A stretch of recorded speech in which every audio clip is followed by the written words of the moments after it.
Okay, Parisa, you got some problem with the internet connection today, or is it under control? Hopefully it's under control. It's Okay, been pretty dial-up like for the past 24 hours. okay. So if we see you doing some funky robot jittery dances, it's just the internet connection. Yes. So what are we going to start with? Bhrigu? Yes, that's where we left off last week, which was chapter 3, subsection 13. You were going to explain why he's using that name and the significance of it. Yeah. So the when people think Bhrigu, they think well, people that kind of know uh, what the about the words even, they'll think Bhrigu, they'll think Bhrigupati, they'll think Parasha, not Parasha, but Parshuram, the Vishnu who carries an axe and chops off, kills warriors, which is interesting. That's interesting. Venus kills warriors. See, Venus is love and togetherness and peace. So her divine incarnation is the one is Parshuram, who kills warriors. He specifically only kills warriors Okay. because the warriors were um, like derelict at this time, at this some particular time in history. The warriors are supposed to follow and warriors doesn't just mean soldiers. Warriors means kings, even Okay. all the martial type leadership people. According to Vedic way of social system, the warriors, the leaders, they're supposed to follow the teachers and the philosophers. I see. Otherwise, the society just becomes might makes right. Right. But in a society, you need might. If you don't have might, then you just get overrun by somebody else that has might.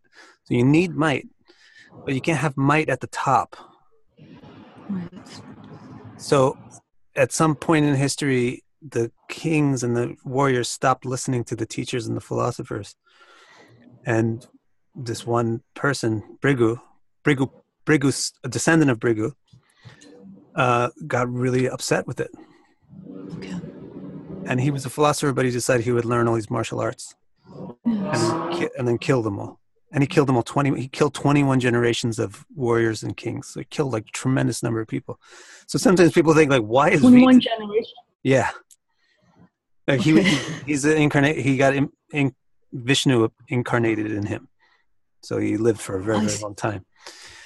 So sometimes it's confusing. Like, why is Venus this killer? Mm-hmm. But think Right. about Venus is killing warriors. So that does make sense too. And that connotation of the word Bhrigu makes sense because that's what love does. It kills warriors. Okay. But Can I ask a question here? yeah, Sorry, is this why Libra or the seventh house is also related to death and disappearance? could Or be. does it could be? Okay. Could be. I've heard people say that relationships kill your ego. Oh, Right. I've heard people say that's why the seventh house is both okay. death. Because the seventh house is the western horizon, literally. And the western horizon is where the sun sets. So that's why it's that whole west, anything in the west, 7, 8, or 6 houses, 6, 7, or 8, it's going to have to do with the sun setting, which means disappearing, dying. I see. Okay. And the focal point is the western horizon, which is the anchor of the seventh house. So the seventh house does literally represent death, but it also represents the people that your partner, your marriage. So death and marriage, just like you can make a joke out of that, but then you can say, but that's what it does. The marriage will kill your individual ego. Right. And that's what, so yeah, people say that. Sorry for interrupting. No Yes. problem. Good interruption. Now, however, the word Bhrigu is much more interesting than just that. That's a pretty far out mythological, like we'll say mythological or something, or whatever, it has to do with some very Indian specific thing. But actually the word Bhrigu, reason why Venus is called Bhrigu is more universal. At its core, it's more universal. The word Bhrigu comes from the root Bhruj, which means to shine, Okay. to shine, to sparkle, to be bright. Okay. The Bhrigu is the one that's very shiny, sparkly, bright. Okay. That's Venus. That's just like a way of describing what that star looks like. Venus is one of the stars that moves. It's a planet. What does it look like? It's sparkly. Yes. It glitters in the sky. It's brighter than Jupiter, and it's more resplendent. It sparkles. So Jupiter and Venus are the two that are really bright, but Jupiter is just like steady bright. Venus is this bright, resplendent thing that has these little sparkles come off it. If you look carefully on a clear night, you'll see it. So that's why Venus is called Bhrigu, because it's a sparkly star. And because Venus is sparkly and bright, that's how it gets its fundamental symbol of being feminine. It's sparkly, it's beautiful, it's attractive, it's mesmerizing. Right. So that's why Venus represents things like love and attraction and things like that. Okay. Whereas Jupiter gets its fundamental symbol because it's also bright, but it's steady. It's a steady, bright star, so it's more like a reliable guide is the fundamental symbol of Jupiter. Okay. So yeah, so that's what Bhrigu actually really means. It means bright one, sparkly one. Bright one. Okay. So in this text, that's when it says Bhṛgu gives virility, that's what it's referring to. That's I couldn't hear it. Bhrigu gives what? Oh, virility. Yes. Yeah, now so now the sparkly one gives Virya. Virya is also sparkle. Virya means glow. Right. Okay. If you see like the other day, my wife and I were driving down the street and we saw somebody on the side of the street who looked like a character from a video game. They look like a vampire or something. It was like, this is scary. You're not supposed to see this in real life. Like, how does this person look like that? Like their cheeks were like all black and like their face was white. So it was like, what? But they must have had cancer or something. Like they look awful. Oh, naturally they look naturally. So what you see is that person has no Virya. That's what you would look like when you have no Virya. When you're very, very, very sick. The more healthy you are, the more Virya you have. The more ill you have, the less Virya you have. And the way it's visually noticeable is the shine and the glow and the color in the body will change. But when a person has a lot of Virya, their body's rosy. The colors are strong and bright. And it's like there's a glow. Mm-hmm. And when the person has no Virya, everything is dull, matte. And there's no gloss to anything. Everything is matty and dull and sullen, and the colors are very muted. Okay. So that's why Bhrigu gives Virya. Bhrigu is sparkly and bright, and what does it give? It gives Virya, which is the thing that makes you sparkly and bright and beautiful. Yes. Okay. So it's not Virya like heroism. Mm-hmm. Like Mars is the Virya, the hero. But Venus gives Virya, which is like the strength of the hero, the ability to be a hero. Same way you see men and women, like usually a man is the hero, but the woman is the inspiration, the classic fairy tale princess rescue story. So what would the guy do if it wasn't a princess to rescue? How would he be a hero? But the Venus is giving the Virya, that's like the princess who needs to be rescued. And Mars is the Vira, the hero. So that's why Mars is classically, the masculine energy is Mars and the feminine energy is Venus. And Venus, the sparkly one, gives the Virya, the beauty, the power, the energy in the body that makes it attractive. Okay. Makes sense. Yeah. And all that Vira ultimately comes from your mind, which comes from your consciousness. So yeah, Vira is very deep. The beauty in a person is actually very deep. It comes out of their soul and it effuses through their mind and then it goes into their body. But some people have these blocks, like physical, their cells aren't made, like somebody might have cancer. And the beauty from the inside and the health from the inside can't get out to the outer layer. So it can't nourish the outer layer. I'd given one of your books to my brother. I'm trying to remember. And he said that the beginning, when you talk about this, because it's talking about the title of the book, the beautiful, what is that? Tell me Beautifully again. I Rational have it right in Philosophy. front of me. I'm trying to spot it.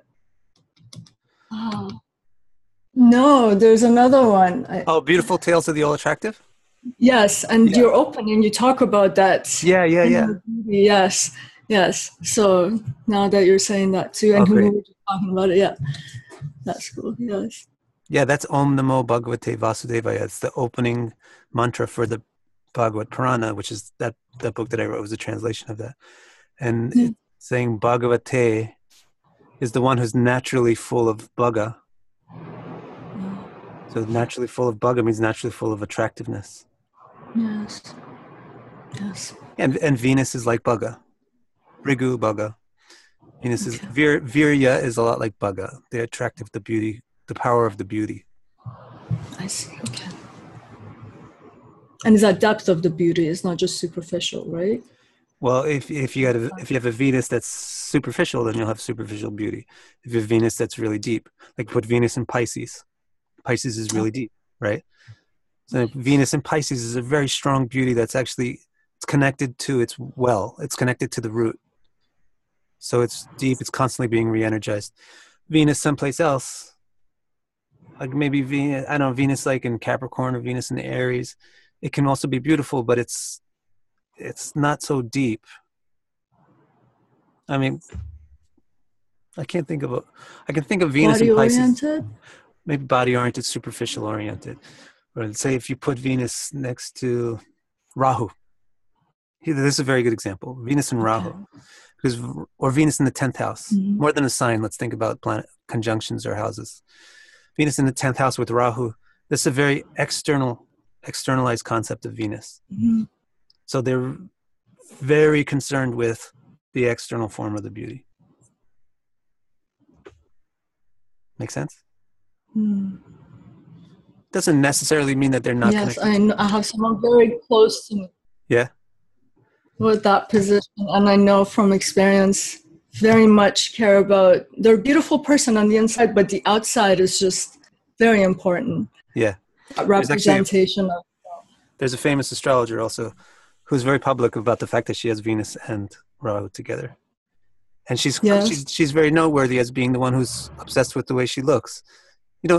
Amongst all the astrologers, most of the astrologers are like, whatever, like I wear a t-shirt or whatever, most astrologers don't care too much what they look like. Yes. But there's one who's famous. She always has beautiful hair, like blown back with the blow dry and hairspray, and all the makeup is done. It's Joni Patri.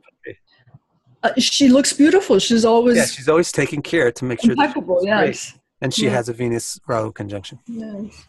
You got any other questions? Yes. So from this same section, no, actually that goes to section 14 now. Do you have that document that I sent you? Yeah, I got the book. So you're in chapter 3. Chapter 3, section 14. Chapter 3 is planetary characters, right? Yes, we're still on that section. 14 is pretty early in the chapter.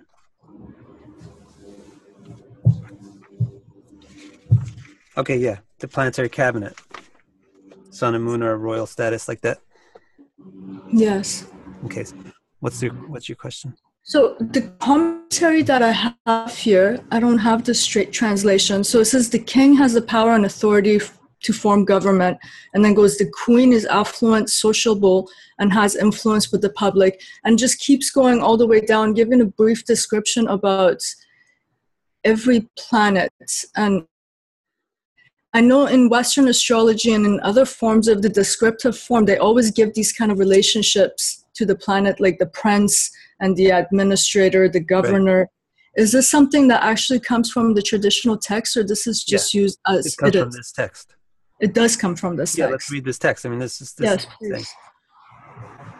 Now, like I told you, I forgot my glasses and then I was too lazy to go get them, but I'll just put this book really far away from my head. Ravi. Okay, so Ravi. Yes. Oh, Ravi and Chandra are Raja now. So Ravi, Chandra to Raja now. Now you know Raja. Everybody knows Raja. It means a king. So these two people, and Raja now means the two.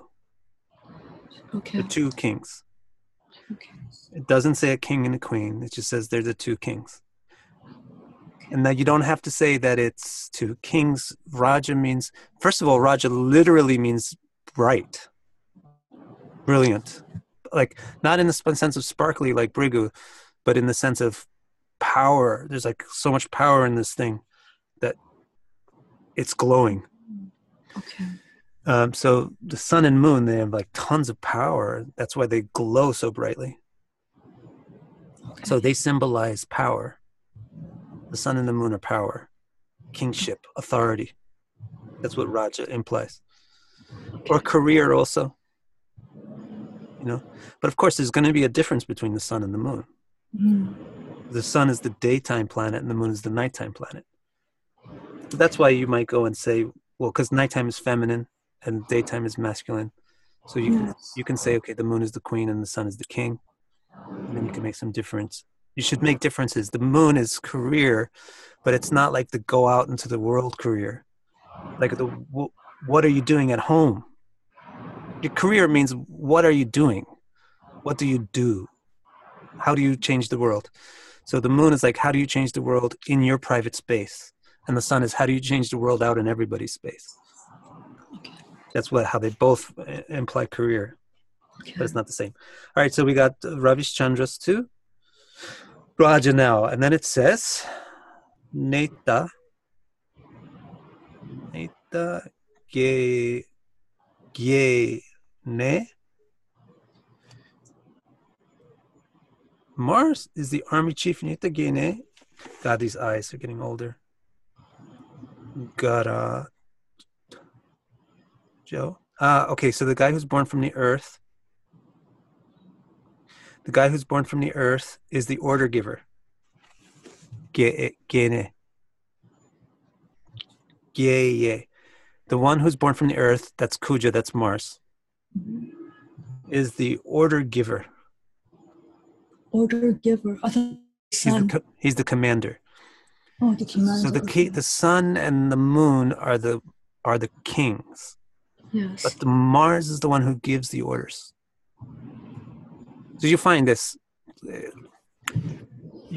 any like semi-monarchical structure, whether it's a government or just like a organization. The king actually rarely gets his hands dirty.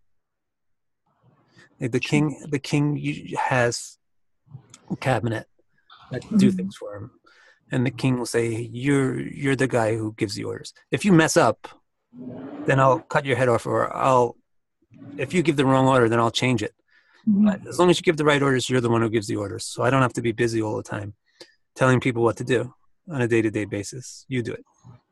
So that guy is Mars, the one who's giving the orders, and especially giving the orders to the police, giving the orders to the firefighters, giving it to the people that are like protecting the village, the people that are enforcing the law and stuff. So Mars is like the general of the army.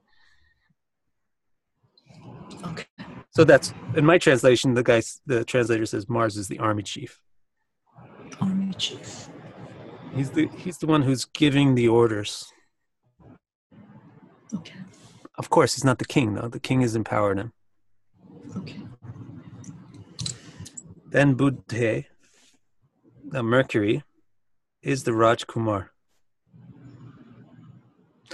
Rajkumar means the young king. Okay. Where the sun and the moon are Raj, and Mercury Buddha is Rajkumar. Kumar means a baby. Okay. So the baby king is Mercury. Now, what does a baby king do? Baby king, it's a common word in Indian government to call the Rajkumar is the I love this word actually just from watching like Indian television. I watched a lot of Indian television at one point. Rajkumar and and somebody will come into the assembly and the horns will go off. They'll announce that this diplomat from some other kingdom has come into the ceremony. They'll call the diplomat the Rajkumar. It means like the son of the king. It doesn't literally mean the biological son of the king, but it means the one that the king is fond of, takes care of, and represents the kings represents the king's interest. So it's like this person is not the king; they're junior to the king, but they're the kings. They relate to the king. So in other words, it's an ambassador. An ambassador. The king's ambassador is Mercury. So that's what the princes used to do most of the time. Would it translate the prince or no? Prince, Rajkumar, like literally that means the prince, right? The king, the son of the king, literally is the prince. So the baby king, this king's son, the prince, that's fine. But really, what do they do? What does the prince's son do? He's not doing administration. Mm-hmm. Mars is doing administration, giving orders, doing practical work for the king. Right. King is just like the king himself is just like the symbol of the power. Mars is doing the work. The Rajkumar, the prince, is doing socializing. Right. The prince goes out to the balls and the parties, goes to the other place, hangs out, marries a princess from a different kingdom, joins these kingdoms together. And so princes and princesses, they're doing the socializing stuff, a lot of communicating, and forming partnerships that the kings and queens can't do. Right. Because they're too old and they're set in their little kingdoms. And that's what Mercury does. Mercury goes out, meets other people, socializes, talks, makes alliances, makes partnerships. It's good to know this because we always think about Mercury, communication, writing skills, socializing, that air element, all of these things relating back to the descriptions. Right. Okay. I remember in the old days, which for me is like about 12 years ago, 10, 12 years ago, before Facebook was really too popular or other things, there was this, or YouTube, there was a thing called Yahoo Groups. Yahoo Groups used to be huge. Yes. And the Yahoo Astrology group was pretty big. And one of the things that people used to love to do on the Yahoo Astrology group was have like they would say, this is my favorite TV show. And this character really represents the sun, and that character really represents the moon, and that character really represents Mercury, right? They would go through their favorite TV show. Actually, recently I've seen it. I think Sam Geppy did one on Star Trek. Okay. And another lady, her name is escaping me right now, did one on Star Trek too. Star Trek: The Next Generation. I think Sam Geppy did the original series. So, it's kind of fun. It's like you analyze the characters to the planets. But I remember myself thinking this is pretty superficial, or hearing other people say, look at these people. They're, astrologers are supposed to be like sadhus, but these people are watching Star Trek or movies. What's this garbage? But actually, that's exactly what they're doing right here in the Parashara Hora Shastra. They're taking something that everybody knows about, like in those days, kings, queens, princes, and saying, you see that prince over there? That's like Mercury. Mercury's like that guy. It's just like saying, Spock. Spock is like Saturn. And Captain Kirk, he's like the sun. So because people know what Spock is, somebody who knows Star Trek, because they know Spock and Kirk, then it makes sense to them. They can actually learn about the sun and Saturn by saying, well, one's like Spock and one's like Kirk. Yes. So in the same way, that's just what he's doing here. He's saying, you know what kings do, you know what army generals do, or government commanders do, you know what princes do. Well, Mercury is like the prince, and Mars is like the army commander, and the sun and moon are like the king, the royalty. Right. That's all. It's very good. And then what does he say next? And he says, Jupiter, I believe. Jupiter and Venus together. Okay. Okay, so this is, what is this? Sachivao, Guru, Bhṛgu. Shuchi. What is this? No. Sachivao. Ministerial. So this word I'm not familiar with. But this is usually would be called Mantri. This might be a misspelling. Okay. No, it couldn't be Mantri.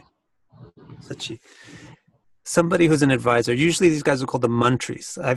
The Sanskrit word I've heard for Jupiter and Venus is that these two are the mantris for the king. A mantri is an advisor. because it's just like mantra. The word mantra means it's a tool for your manas, for your mind. The mind tool is a mantra. A mantri is somebody that gives you information, is a mind helper. Okay. So the king needs a mind helper. They need somebody to tell them what's right, what's wrong. Right. And they need somebody to tell them real information, good information. Yes. They need information, and then they need guidance.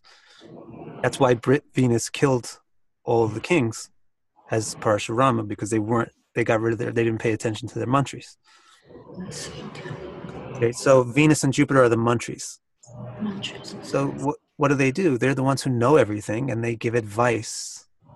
Okay. That's what Venus and Jupiter do. They give guidance and advice. So they didn't say... Would they be like the ministers? Ministers, in the government? Advisors is a better English word. Because when you think minister, you also think of somebody that's bureaucratic. But Venus and Jupiter have nothing to do with bureaucracy. They have to do with knowledge. So they're the advisors. But also, in this day and age, you really need to get Parashuram to come back again and do some more axing. But the thing is, this is the time when it's allowed. Yes. This is Kali Yuga, so it's allowed.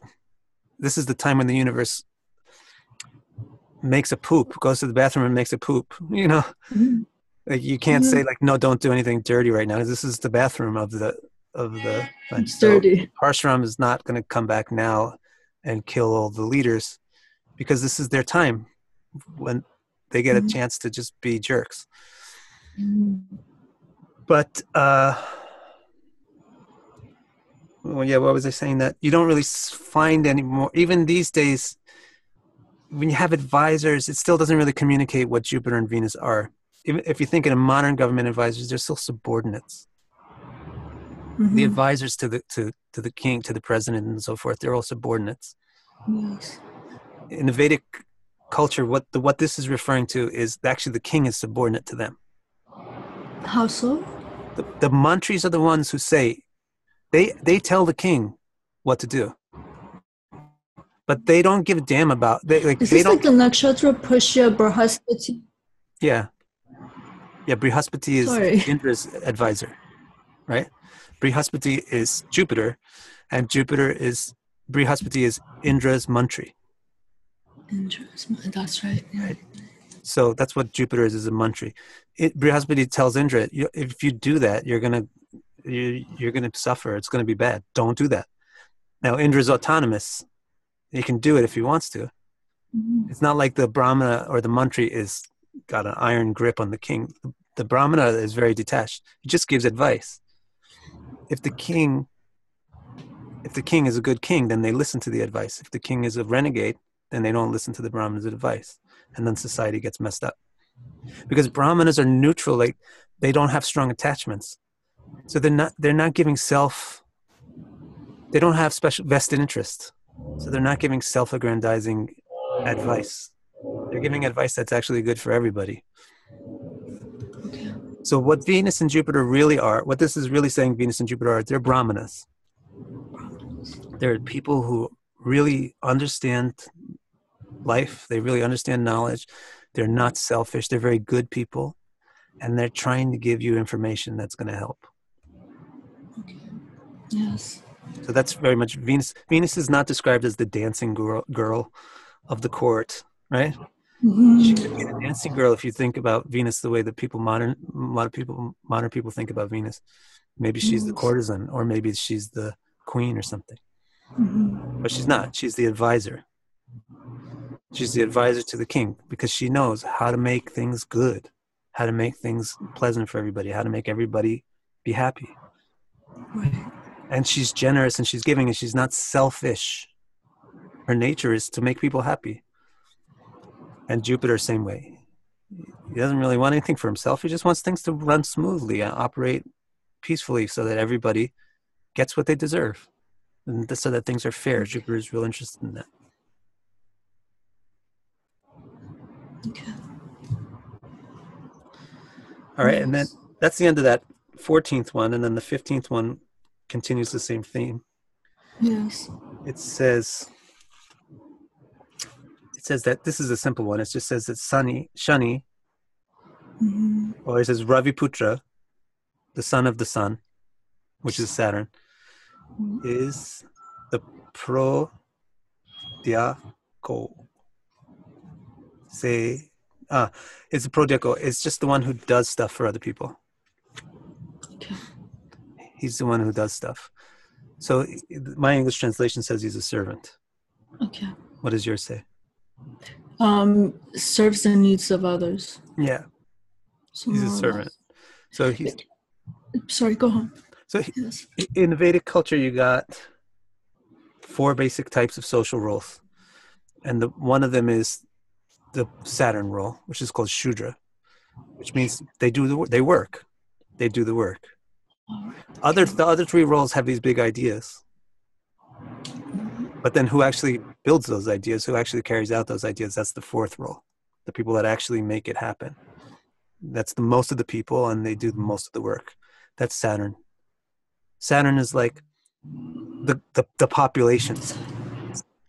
If you look at the government, where is Saturn in the government? Saturn's the population, the people that are actually working. Pradayaka, the people that are actually getting governed, the people that are actually doing the work, paying the taxes, keeping the government alive by doing the work, the hard work every day. Okay. Yes. Can I just ask a question about a translation you made? Yeah. You said son of the sun. Right. And then last time, I believe it was section 12, you said son of shadow. Yeah. Well, you got 2 parents, right? Yes. So if we call Saturn Raviputra, then we're saying his dad is Ravi, his dad is the sun. But if we call Saturn Chayaputra, or Chayasuna, then we're saying he's the son of his mom, Chaya. His mother is Chaya and his father is Ravi. Okay. So his father is the sun and his mother is the shadow. Okay. Or the clouds. Like there's 2 mothers. And I'm just not sure which one is which because they're like copies of each other. Clouds and shadow. Okay. Got it. But so Saturn is usually referred to as... It's very interesting, really. Saturn is usually referred to as the son of shadow because his nature is dark. And again, this goes back to what the planet actually looks like in the sky. Saturn is the last planet that you can see. There's more planets after Saturn, but we can't see them. Yes. But Saturn is just barely big enough to reflect enough light, the sun, that human beings can see him. But it looks very dim. Saturn is one of the dimmest little stars, and it moves so slow.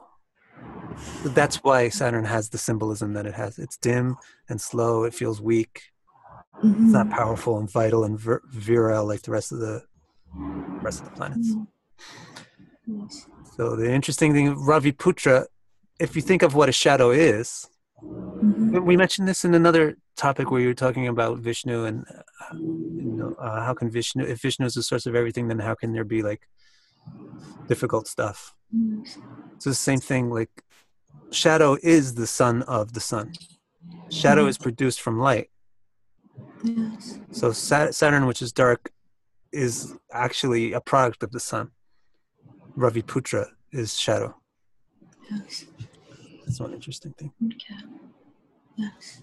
But I also thought it was interesting that Mercury is called Raj Kumar, and the sun is the Raj.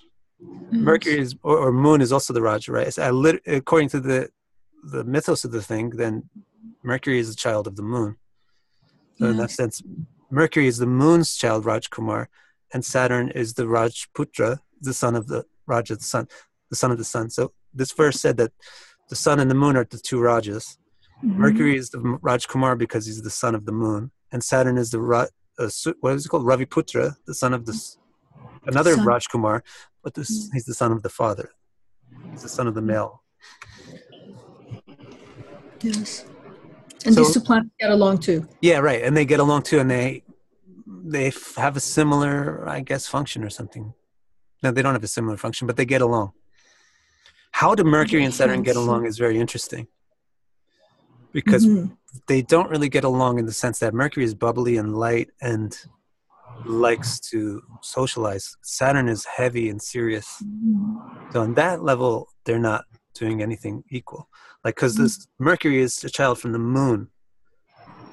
So it likes partnerships. It has a feminine nature to it. Saturn is a child of the sun, so it's not interested in, it doesn't feel like it needs partnerships. It's the masculine child. So on that level, they're different. So they're not actually best friends, Saturn and Mercury. But the way that they really work well together is in anything intellectual. Because Mercury signifies the intellect. His name is Buddha. Yeah. And Saturn is this methodical analysis and criticism. Saturn. So the way that Saturn and Mercury really work well together is the ability to have an intellect that can't be tricked or fooled. Right. A logical, scientific intellect. Yes. And mythologically, they probably can sympathize with each other's parental story too, right? They can probably sympathize with the parental story. And sociologically, they can sympathize too. Because Mercury is a communication, right? Yeah. And Saturn is the masses. So the masses get power when we can communicate with each other and cooperate. You know, if we can synchronize with each other, we have tremendous numbers. The people in power are just a few people in power. The people who are rich and powerful, there's just so few of them. But they have a tremendous amount of power. Like, there's tons and tons of us, but we have very little power individually. But if we could synchronize ourselves through good communication, then we would have more power than they do. Right. And we could just wipe them out in a second and redistribute all their power and money. So they always try to block our communications. That's why even literally in like a lot of places, like Iran, China, they literally interfere in Mercury. The government, the sun will literally block the communications because the communications will empower Saturn. Communications empower the proletariat, empower the common man. And so that's why the internet is a wonderful thing for everyday people. Yes. And it makes everyday people, it really elevates everyday people in a lot of ways, because now you got like Wikipedia and you got Google and things. Everybody's getting so much access to like stuff that was only for scholars before. And everybody's getting access to videos. You can expose anybody's lie really easy. So the suns and the moons have less places to hide now. So yeah, so you find that Mercury and Saturn get along well too, because communication favors the masses much more than it favors the few. Right. Yes. And intellectuals also like, it's free speech is really this thing that Saturn and Mercury really get along well on, free speech. From these planets, which one would represent democracy, like democratization of information right now? That would be Saturn. Saturn is the democratic planet, yeah. Okay. Because Saturn, see, that's another good thing to do, is similar to what this verse is doing, is take government styles and say what planet represents which government style.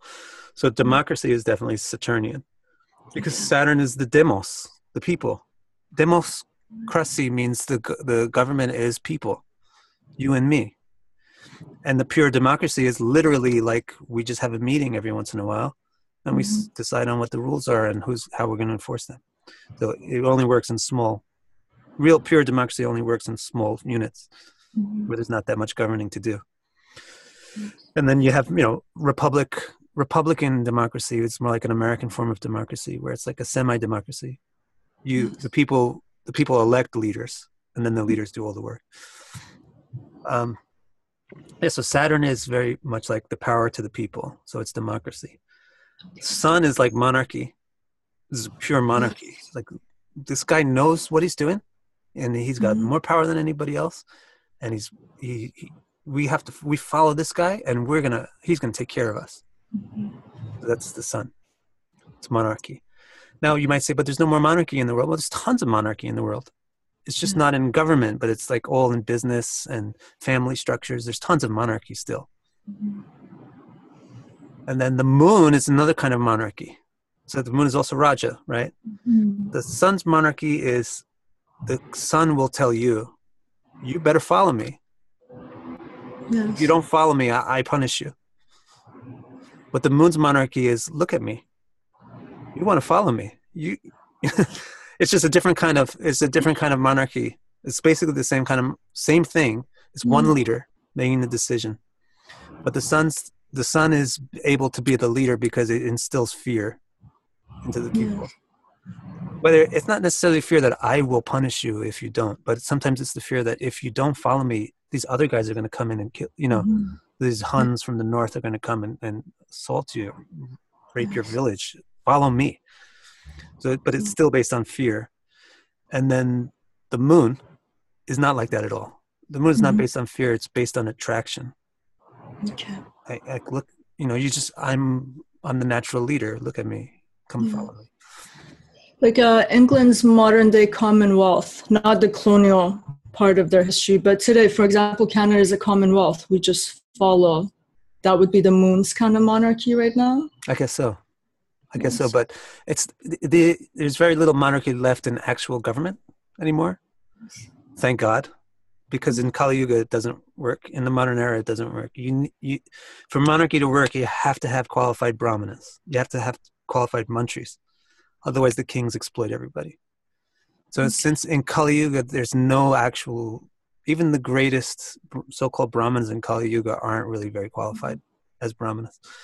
So monarchy will never work in this age. The best thing for this age is actually democracy. Because the worst thing for this age would be monarchy. It would be the most exploitive. And I know like people that are like gung-ho Vedic culture, people would be like, no, monarchy is great, blah, blah, blah. It's great, yeah, but it's great for another time, an era when you have to have qualified brahmanas and you have to have qualified kings.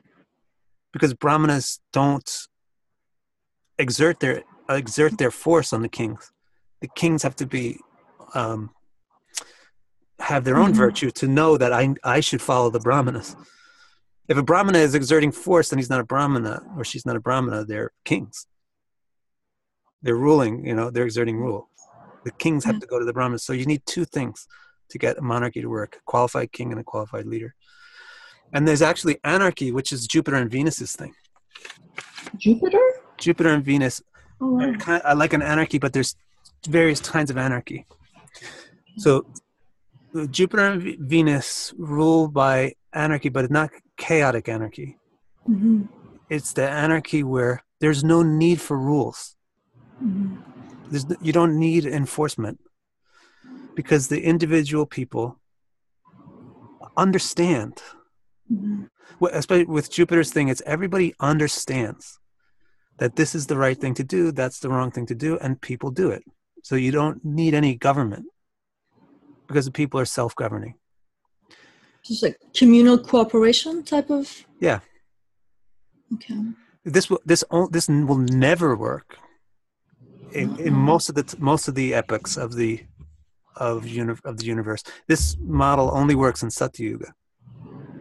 The Jupiter and Venus government model only works in Satyuga. In Satyuga, almost everybody is a brahmana. So almost everybody just knows and naturally does what's right. Yes. And Venus is really based on a love thing.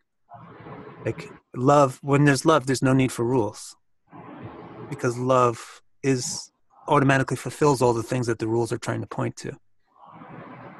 When you love somebody, you're obviously not going to hurt them. Yes. Right? So all of the laws are trying to prevent people from hurting each other. But why? You don't need any laws when the people love each other. So Venus also signifies a kind of anarchy that's associated with government by love. And Jupiter is a kind of anarchy that's government by morals. Government by morals, but not some king enforcing morals, but people understand what's right and what's wrong in their own individual morals. That works only in Satyuga, which is a long yuga. It lasts for a long time, but it's only one of the 4 yugas. After Satyuga, what you get Treta Yuga. Treta Yuga is where monarchy works well. Okay.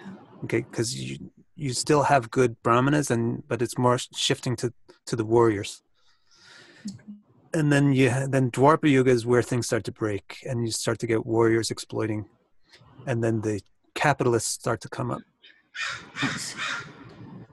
So Mercury is a capitalism planet. Mercantilism. Mercantilism likes trade, likes things to go back and forth, likes a lot of exchange, cross border, no borders. Right. Let things flow back and forth. Okay.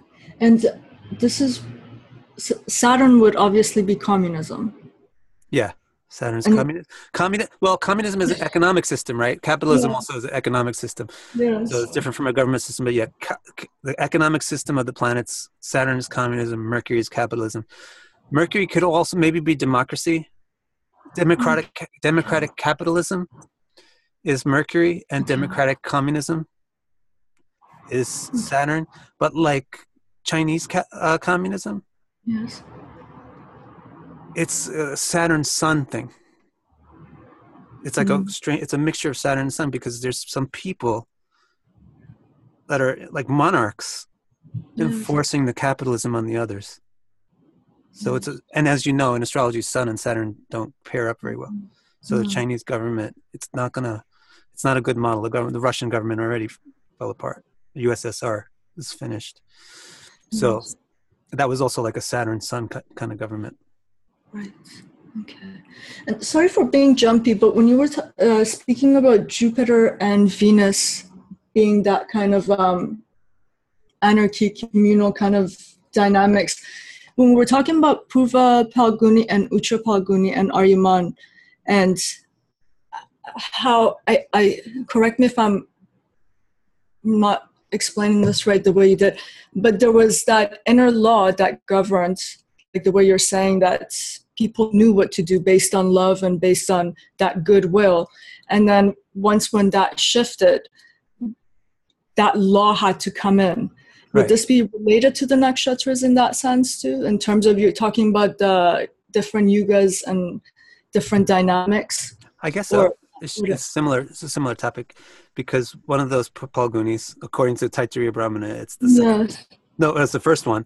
According to Taittiriya Brahmana, Purva Palguni belongs to Aryaman, right? Yes.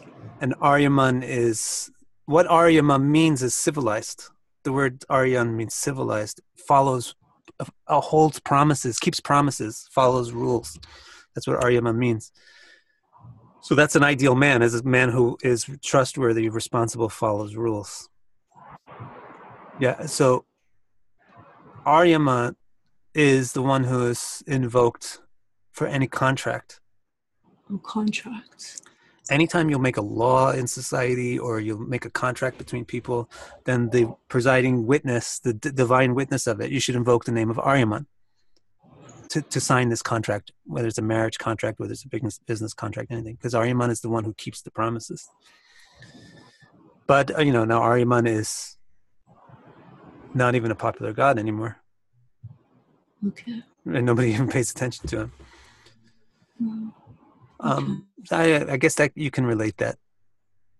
Okay. I diverged. It's too much. It's okay. But what I was going to say is we haven't talked about Rāhu and Ketu, but these verses talk about Rāhu and Ketu, and we talked about anarchy. So there's two distinct flavors of anarchy. One is like punk rock anarchy. That's not Jupiter-Venus anarchy. Jupiter-Venus anarchy is actually very calm, and people, it's very calm and it's very well organized. Not well organized, but it's a very prosperous society. It's just that there's no need for rules with Jupiter and Venus. Rāhu and Ketu also symbolize anarchy, but it's that punk rock anarchy. It's a chaos. There's no rule. It's smashing. So really what Rāhu and Ketu are, they're the revolutionaries, the anarchists, the overthrowers. And they don't really have the ability to they don't really have the ability to govern. They just have the ability to overthrow governments. Like they have, like punk rock. Punk rock music is really great for screaming and complaining about how much the world sucks. But punk rock music doesn't really give you any positive alternative. It just gives you an outlet. It lets you vent. So that's great, but it doesn't. You won't find punk rock music giving like a solution. It's just saying like the Queen sucks and this and that sucks and all that stuff. So that's like Rāhu Ketu. They don't have any form of government. They're just the ones that smash the government. That's why he, in this particular verse, he says that they are the army. Rāhu and Ketu are the army. Well, the army don't do any governing. They just attack the other. They attack the other governments and knock them down. Okay. But they're not an organized army, right? Well, they'll be organized under Mars. That's what Mars is, the order giver. So Mars is so powerful that he can take all these violent, chaotic soldiers that want to kill people and make them march up and down and make them stand in a line. And, you know, Mars has got to be tremendously powerful because he's got to be the one to harness the soldiers, Rāhu and Ketu, and give them orders, and they'll obey. They won't obey anybody else. Only the strong guy like Mars. Okay. So what is that connection between Rāhu, Ketu, and Jupiter being able to direct and control their ways? Well, that's based on the theory that they do well in Sagittarius, right? Right. There's a theory, and it's, I believe, Persian and oriented in origin, that Rāhu, I think it's Rāhu does well in Sagittarius, Ketu does well in Gemini, or Ketu does well in Scorpio, or the other way around. But there's some special relationship between Mercury and Jupiter's signs with Rāhu and Ketu. I don't know what to say about that. Okay. Okay. I don't pay that much attention to it. Yes. But I do notice that instead of with the signs, it's the houses that make sense to me. Yeah, so it's the third. Yeah, so Rāhu likes the third house. Yes. Ketu likes the ninth. So Ketu does good as Sagittarius, the ninth sign. But then to extrapolate that to be Jupiter and Venus, I think it's going too far. I think it actually starts with the houses, is where it makes sense. Like Ketu likes the 12th. Rāhu likes the 6th. Rāhu likes the 10th. Ketu likes the 4th. Okay. They'll function good. Rāhu will function. It's much easier for Rāhu to function in a healthy way if it's in the 6th or the 10th of the 3rd house. And it's much easier for it to function in an unhealthy way if it's in the opposite houses. Okay. So, and then you can extrapolate that one bit to the signs, but to extrapolate it even further to the rulers of the signs, I think it starts to get too foggy. Okay. All right, so what did we do today? We did a lot. We looked at this planetary cabinet, right? The sun and moon are the royalty. So that means like those are the guys who are the authority figures. They're the authority figures. Whether they're not really exercising that much power, they're just the ones that authorize the power. Yeah, they're not that active really. They're the symbols of the power, the authority figures. Then you get Mars, who's the active user of power. Mars is the order giver, so Mars is the actual active user of power. And then you get Jupiter and Venus that advise the power. So, so they give advice about how the power should be used in a helpful, beneficial way. Then you get Saturn, who's kind of the one who the power is getting used on. But Saturn is the one the power is getting used on, and he does the will of the power. The power directs Saturn, but Saturn is the one that actually makes it materialize.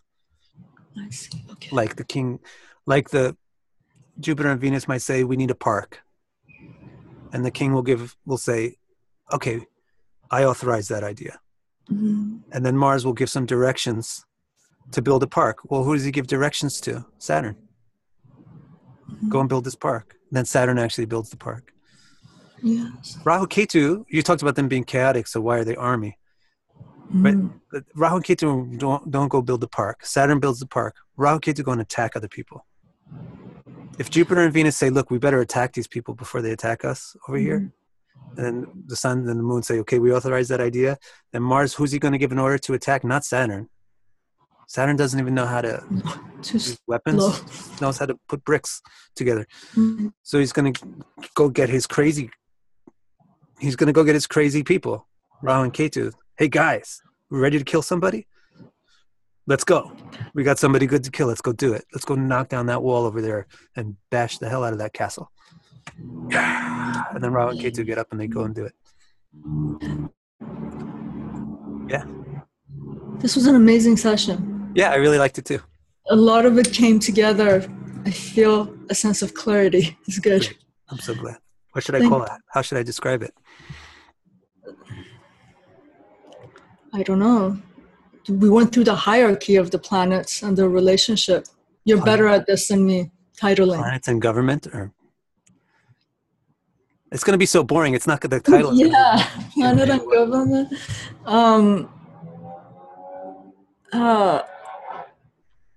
Hierarchical. No, that's too. We'll think. You're so much better at titling. All right, I'll give it a few thoughts. Thank you so much, Bhṛgu. Thank you. See you next week. Yes. With a new internet connection, right? As of Saturday, I'll have good internet. All right. Yes. See you then. Thank you. Bye-bye. Yes. Bye.